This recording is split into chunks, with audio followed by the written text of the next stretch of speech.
மக்களே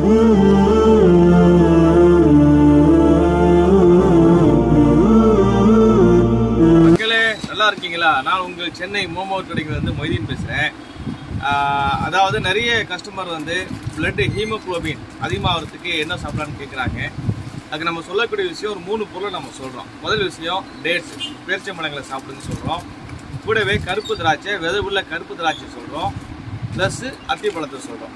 இந்த 3 பழத்தை நீங்கள் தொடர்ந்து சாப்பிட்டு வந்தீங்கன்னா ரத்த சோகை இது போன்ற அந்த நிலையிலேருந்து நம்ம வந்து மாறலாம்.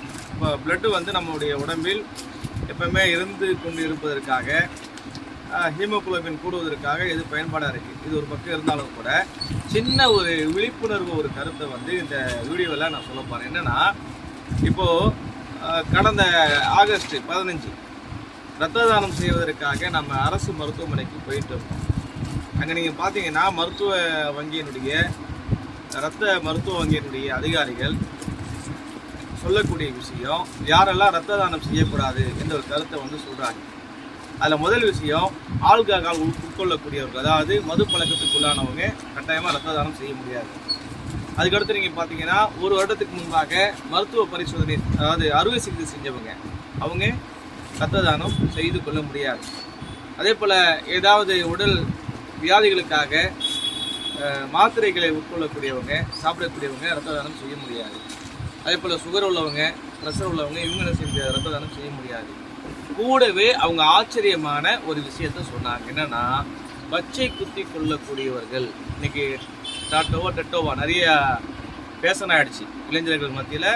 அது பெண்களாக இருந்தாலும் ஆண்களாக இருந்தாலும் பச்சை குத்தி கொள்ளக்கூடிய அந்த பழக்கம் வந்து இன்னைக்கு அதிகரிக்கக்கூடிய அந்த காரணத்தினால அப்படிப்பட்ட நண்பர்கள், சகோதர சகோதரர்கள் நல்லா விளைக்கணும்.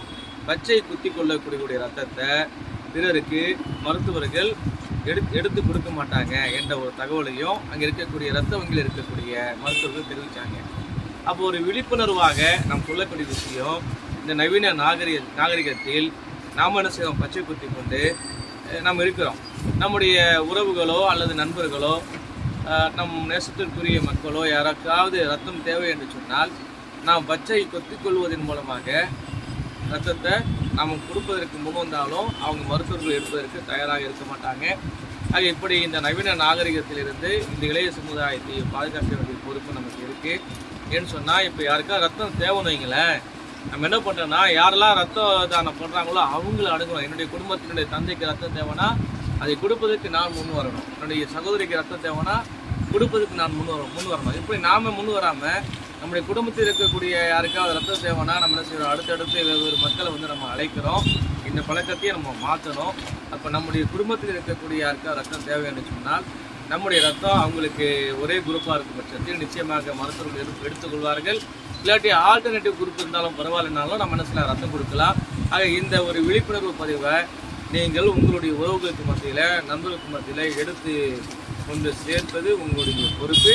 இந்த செய்தி உங்களுக்கு பிடிச்சிருந்தா நம்ம சேனலை லைக் பண்ணுங்கள், ஷேர் பண்ணுங்கள், கமெண்ட் பண்ணுங்கள். நன்றி.